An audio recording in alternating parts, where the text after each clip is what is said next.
Good morning students, कैसे हो आप सब। वेलकम टू पढ़ते रहो सीखते रहो।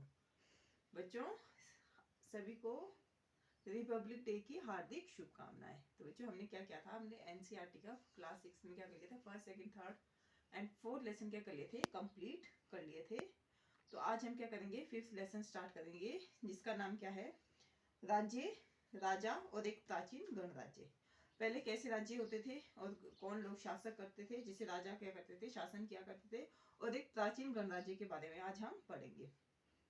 तो स्टूडेंट्स, हम क्या करते हैं कि आजकल हम अपने शासकों का चुनाव कैसे करते हैं, इलेक्शन से करते हैं, वोटिंग से करते हैं या मतदान से करते हैं, ठीक है। लेकिन उससे क्या होता है, हमें हमारे शासक मिल जाते हैं। और ऐसा कब से हो रहा है, आज से लगभग 75 साल पहले से हो रहा है। लेकिन आज से कितने साल पहले, 3000 साल पहले ऐसा नहीं था। 3000 साल पहले की क्या करेंगे, हम व्यवस्था पढ़ेंगे कि 3000 साल पहले क्या था, है ना। तो 3000 साल पहले क्या था कि क्या करते थे लोग, अश्वमेध यज्ञ करते थे। कौन सा यज्ञ करते थे, अश्वमेध यज्ञ करते थे, ठीक है। और अश्वमेध यज्ञ कौन करता था, राजा करता था। कौन करता था, राजा करता था। और इसका प्रोसेस क्या था, इसका प्रोसेस क्या था, कैसे होता था ये।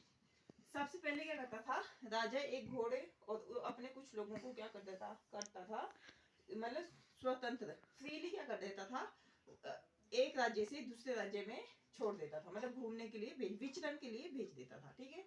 अगर तो क्या हुआ, दूसरे राज्य के जो राजा थे उन्होंने उसे जाने दिया, तो फिर क्या माना जाता था कि ये जो यज्ञ कर रहा है ना राजा, ये क्या है, ज्यादा शक्तिशाली है। क्या माना जाता था, मोर पावरफुल माना जाता था, इसे ज्यादा शक्तिशाली माना जाता था, ठीक है। और अगर नहीं जाने दिया तो क्या करना पड़ता था फिर, तब क्या होता था, अगर नहीं जाने दिया, है ना, तो क्या होता था, युद्ध होता था। फिर क्या होता था, युद्ध होता था, ठीक है।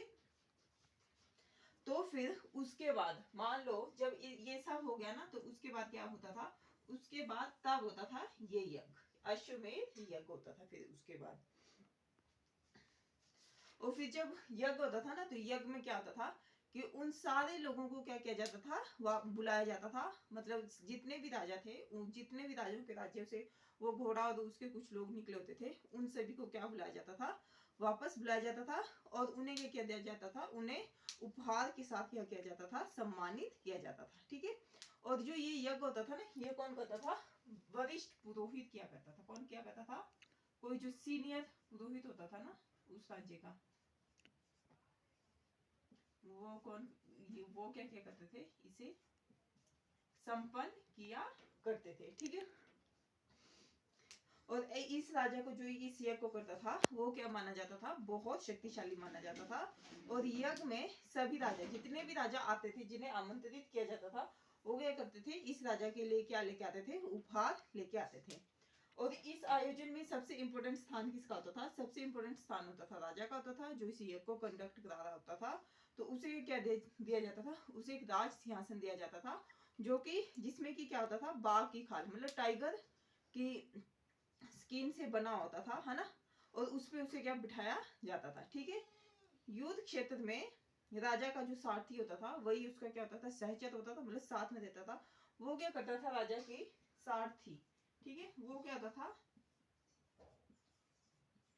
सहचर होता है। क्या होता था, सहचर, ठीक है। वो क्या युद्ध में क्या देता था, साथ देता था राजा के, युद्ध में राजा के साथ रहता था, ठीक है। और फिर उसके बाद राजा के साथ रहता था। और उसका काम क्या होता था, यज्ञ के अवसर पर उसका काम क्या होता था, यज्ञ में उसका काम होता था राजाओं की विजयों का गुणगान करना, राजा की विजय का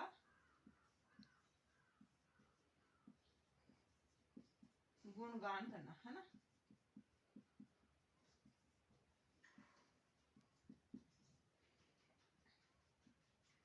तो ये क्या होता था, यज्ञ में सारथी का काम होता था कि जो राजा की विजय है, या राजा के जो साहसिक कारनामे हैं, उसे क्या करते थे, यज्ञ के अवसर पर वो लोगों को बताया करता था, ठीक है। और राजा की सगी संबंधी, या जो उसकी रानियां होती थी, खासकर उसकी रानियां, या फिर जो उसके पुत्र होते थे, बेटे होते थे, वो क्या करते थे, कई छोटे मोटे अनुष्ठानों में क्या लेते थे, भाग लेते थे। और जो इसके साथ राजा आए होते थे, जो आमंत्रित राजा थे, मतलब इनवाइटेड किंग्स थे, उनका कोई खास काम नहीं होता था, उन्हें आराम से बैठ के सारे यज्ञ की प्रक्रिया को साथ में देखना था। ठीक है। और विष या वेश्य जैसे सामान्य लोग भी क्या लेके आते थे, राजा के लिए उपहार लेके आते थे, जिन्हें पुरोहित, मतलब जिन लोगों को पुरोहित क्या मानते थे, शुद्ध मानते थे या लोअर क्लास के मानते थे, उन्हें अनुष्ठानों में शामिल नहीं किया जाता था। तो अब क्या करना है हमें, एक क्वेश्चन है, इस यज्ञ में उपस्थित होने वाले लोगों की क्या बनानी है, सूची बनानी है। ठीक है। और पेशे के आधार पर बनानी है, और काम के आधार पर, कि काम के आधार पर इस यज्ञ में कौन कौन से लोग क्या हो सकते हैं, इंक्लूड हो सकते हैं। और ये क्या बताना है आपको, कमेंट सेक्शन में बताना है। तब तक के लिए पढ़ते रहिए, सीखते रहिए। Thank you so much.